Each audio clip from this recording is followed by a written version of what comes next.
दोस्तों Oswal pumps limited ने अपने Q2 का रिजल्ट्स पब्लिश कर दिया है। रिसेंटली इसका आईपीओ आया, तो देखते हैं इस क्वार्टर का परफॉर्मेंस कैसा आ रहा है। हाफ ईयरली को भी टच करेंगे, नंबर मिलियंस में करोड़ में बात करेंगे, कंसोलिडेटेड फिगर को कवर करेंगे। सबसे पहले पिछले साल के सेम क्वार्टर का परफॉर्मेंस देखते हैं।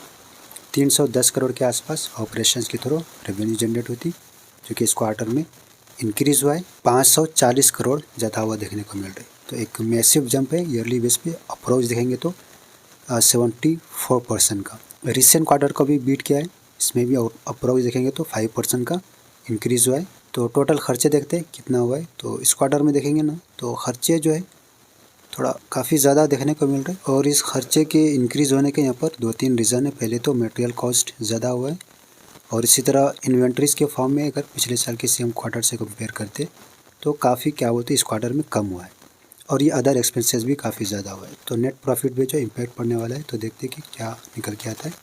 65 करोड़ से देखते हैं 97 करोड़ हुआ है। तो ईयरली बेस पे 47% का इंक्रीज़ हुआ है। हालांकि रेवेन्यू में 74% का इंक्रीज़ हुआ है, तो खर्चे वाकई ज़्यादा हुए, तो इसलिए इस वजह से यहाँ पर देखेंगे तो नेट प्रॉफिट में डिक्लाइन हुआ है अगर रेवेन्यू से कंपेरिजन करते हैं। तो रिसेंट क्वार्टर से देखेंगे तो बिल्कुल फ्लैट रहा है, अप्रोच 2% का समझो इंक्रीज़ हुआ है। ठीक है, इस क्वार्टर में कंपनी को थोड़ा अदर इनकम भी ज़्यादा हुआ है, ये भी देखना है। ईपीएस देखते हैं तो ईपीएस में भी ईयरली बेस पे अच्छा इंक्रीज देखने को मिल रहा है।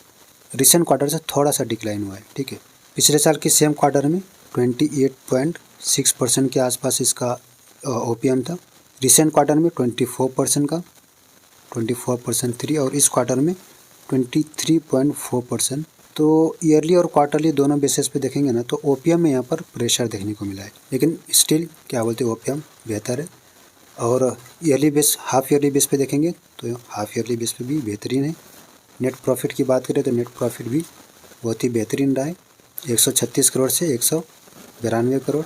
ईपीएस की बात करें, हाफ ईयरली की बात हो रही है, 14 रुपये से 17 रुपीज़ पे। तो ओवरऑल इस क्वार्टर में कंपनी का परफॉर्मेंस बहुत ही बेहतरीन रहा है। थोड़ा सा अगर खर्चे पे कंट्रोल कर लेते ना, तो एक ब्लॉकबस्टर अभी भी है, एक्सेलेंट बोल सकते हैं, लेकिन ब्लॉकबस्टर के जैसा परफॉर्मेंस नहीं रहा है, लेकिन ज़बरदस्त परफॉर्मेंस ज़रूर रहा है। 50% के आसपास नेट प्रॉफिट में भी इंक्रीज़ हुआ है।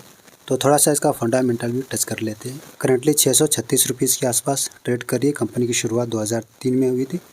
पंप्स तो आपको मालूम ही होगा कि कंपनी जो है मैन्युफैक्चरिंग करती है एक वाइड रेंज पे पंप्स की। स्पेशली 7,000 करोड़ के आसपास इसका मार्केट कैप है। स्टॉक आप भी अगर इंडस्ट्री से देखेंगे तो आपको काफ़ी अंडर वैल्यूड शो हो रहेंगे। इसके पीयर कॉम्पिटिटर का भी देख लेते हैं। ठीक है, तो पहले नंबर पे आता है कमिंस इंडिया, एलजी, फिर किर्लोस्कर, और यहाँ पर शक्ति पंप भी होगा। ठीक है, शक्ति पंप का सबसे कम है, और बाकी जो बड़े इनके कॉम्पिटिटर है उनसे अगर कंपैरिजन करते हैं तो आपको इसका काफ़ी सस्ते वैल्यूएशन पे देखने को मिल रहा है। तो शक्ति पंप अभी शार्प करेक्शन में यहाँ से जैसे उठेगा ना, तो बहुत ही ज़बरदस्त उठेगा। पीजी रेशियो भी देखेंगे तो बेहतरीन है। आरओसी और आरओई आपको गजब का शो हो रहे होंगे। प्लेजिंग जीरो है। डेट टू इक्विटी आपको यहाँ पर थोड़ा सा ज़्यादा नज़र आ रहे होंगे, लेकिन अभी हम नीचे देखेंगे कि लॉन्ग टर्म है या शॉर्ट टर्म है। फेस वैल्यू सिर्फ 1 का है। डिविडेंड अभी तक पे नहीं करी है, और लिस्ट होने के बाद हाई और लो देख सकते हैं। तो हम आ जाते हैं क्वार्टरली रिजल्ट्स तो हो गया है, तो इसका थोड़ा ये भी टच कर लेते हैं। 2022 के बाद से आप देखेंगे एकदम ज़बरदस्त कंसिस्टेंट है। बैलेंस शीट में कंपनी के ऊपर जो कर्जा है वो हम यहाँ पर क्लिक करके देखेंगे, तो लॉन्ग टर्म में जो है ना इतना है, 311 करोड़ का। शॉर्ट टर्म में बहुत कम है, कहीं ज़्यादा कंपनी के पास रिजर्व्स है। फिक्स्ड एसेट देखेंगे तो काफ़ी इंक्रीज़ हुआ है। टोटल एसेट्स की बात करें तो एक रैपिडली इंक्रीज़ हुआ है। कैश फ्लो देखेंगे तो ऑपरेटिंग कैश फ्लो नेगेटिव है, नेगेटिव साइन है ये।